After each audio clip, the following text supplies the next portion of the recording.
নমস্কার দাদাভাই দিদিভাই, ঠাম্মার হেসেলে আপনাদের সবাইকে স্বাগত। আজ আমি নিয়ে এসেছি আপনাদের জন্য মটন কর্মা। মটন কর্মার জন্য আমি এই উপকরণগুলো সাজিয়ে নিয়েছি। জামাই ষষ্ঠী স্পেশাল কর্মা। এইরকম কর্মা বানিয়ে যদি জামাইদের খাওয়ানো যায়, একদম মন ভরে যাবে। মটন ম্যারিনেট করব, তার জন্য মটনের মধ্যে নিয়ে নিলাম জিরে গুঁড়ো, হলুদ গুঁড়ো, কাশ্মীরি লঙ্কা গুঁড়ো, নুন, পরিমাণ মতো নুন, টক দই। আমি এর মধ্যে ঝাল লঙ্কা ব্যবহার করব না।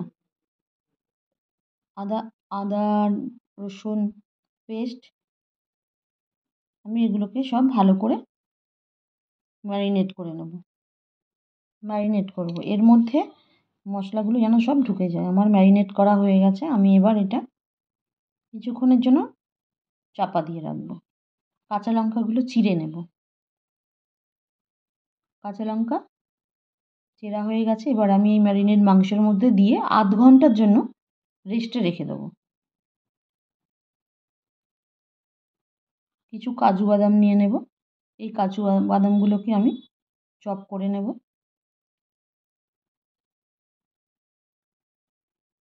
চপ করে তুলে নিয়ে বাকি পেঁয়াজগুলো কেটে নেব। পেঁয়াজগুলোকে হাত দিয়ে চেপে চেপে খুলে নিতে হবে। বেরেস্তা করার সময় নাহলে পেঁয়াজগুলো গোটা গোটা থাকলে অসুবিধা হবে। এই জন্য হাতে প্রেসার দিয়ে আমি পেঁয়াজগুলোকে খুলে নিয়েছি।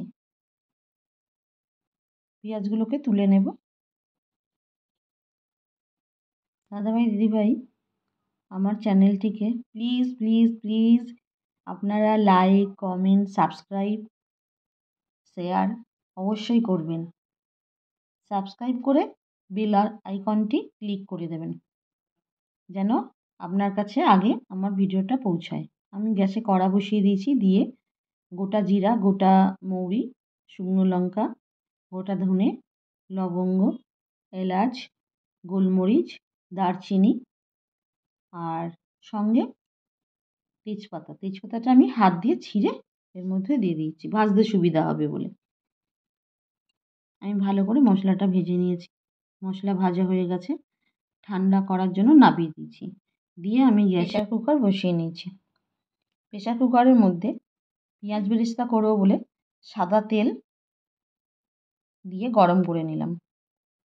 তেল গরম হয়ে গেছে। এবার বেরেস্তা করার পেঁয়াজটা ভালো করে সোনালি কালার করে ভেজে তুলে নেব।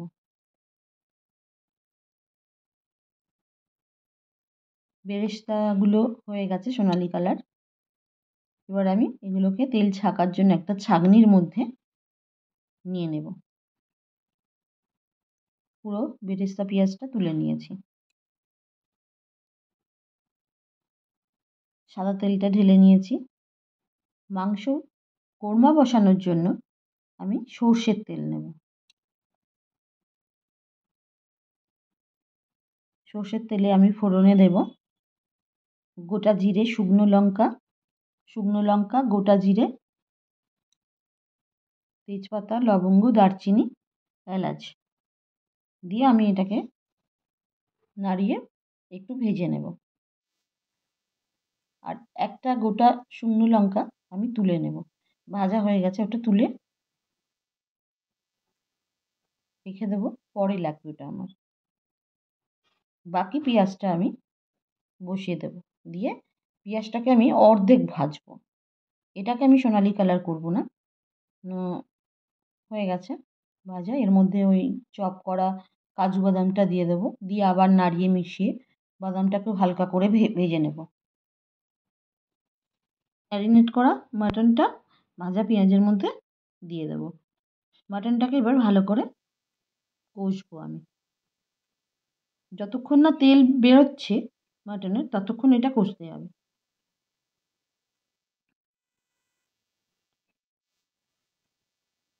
এই যে হালকা হালকা তেল বেরিয়ে আসছে। এবার আমি এটাকে 5 মিনিটের জন্য জাস্ট ঢাকা দিয়ে রাখবো। আমি কিন্তু প্রেশার কুকার আটকাইনি, শুধু প্রেশার কুকারের ঢাকনাটা উপর দিয়ে চাপা দিয়ে রেখেছি। এবার ঠান্ডা হয়ে যাওয়া ভাজা মশলাগুলোকে আমি মিক্সিতে গুঁড়ো করে নেব। গুঁড়ো করা হয়ে গেছে, একটা জায়গায় আমি ঢেলে নেব।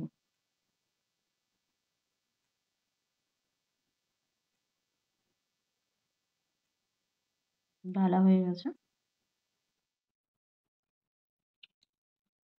মিক্সির মধ্যে আবার আমি ওই বেরেস্তা করা পেঁয়াজটা দিলাম, সঙ্গে ভেজানো কাজুগুলোও আমি দিয়ে দেবো। এগুলো ভিজিয়ে রাখা ছিল 2 ঘন্টা, দিয়ে দেবো একসঙ্গে।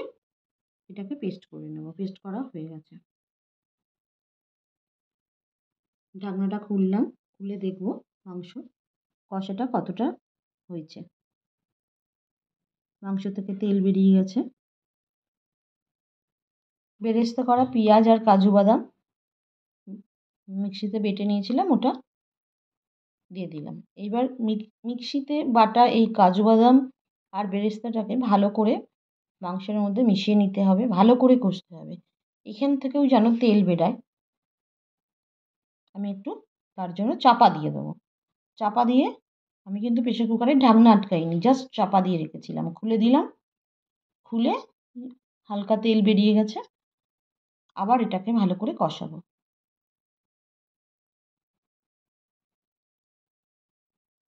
ভালো ভালো করে কষিয়ে নেওয়ার পরে ভাজা মশলা যেটা করে রেখেছিলাম সেটা এর মধ্যে দিয়ে দেবো। 3 চামচ গুঁড়ো দিলাম মশলার।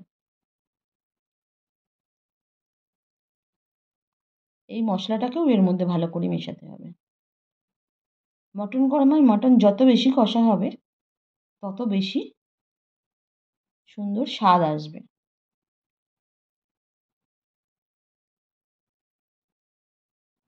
জামাই ষষ্ঠীতে জমে যাবে। এবার আমি এখানে 250 ml মতো জল দিয়ে দিয়েছি। জল বেশি দেব না, অল্প একটু সেদ্ধ হতে বাকি আছে, যার জন্য দিলাম।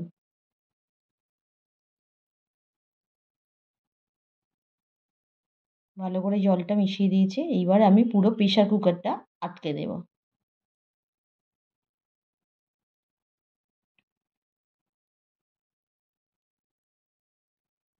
দিয়ে আমি সিটিটা লাগিয়ে দেব। আমি 2টো সিটি হতে দেব। সিটি 2টো হয়ে গেছে।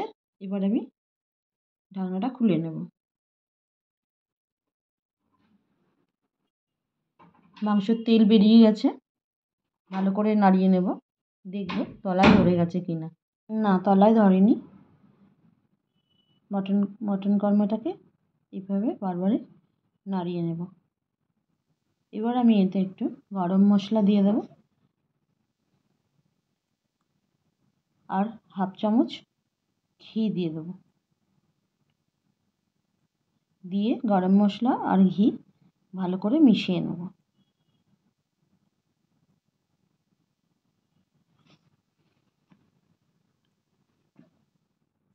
মেশানো হয়ে গেছে। গ্যাস অফ করে দিলাম।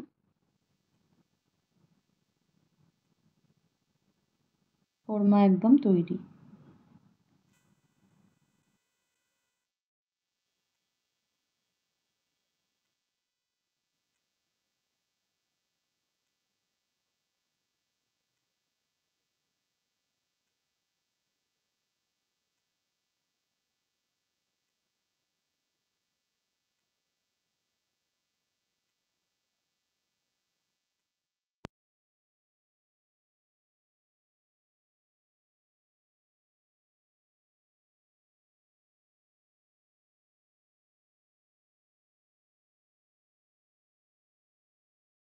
মাংসটা তুলে দেখাবো সেদ্ধ হয়েছে কিনা। মাংসটা খুব সুন্দর সেদ্ধ হয়েছে, দেখুন কেটে যাচ্ছে পুরো।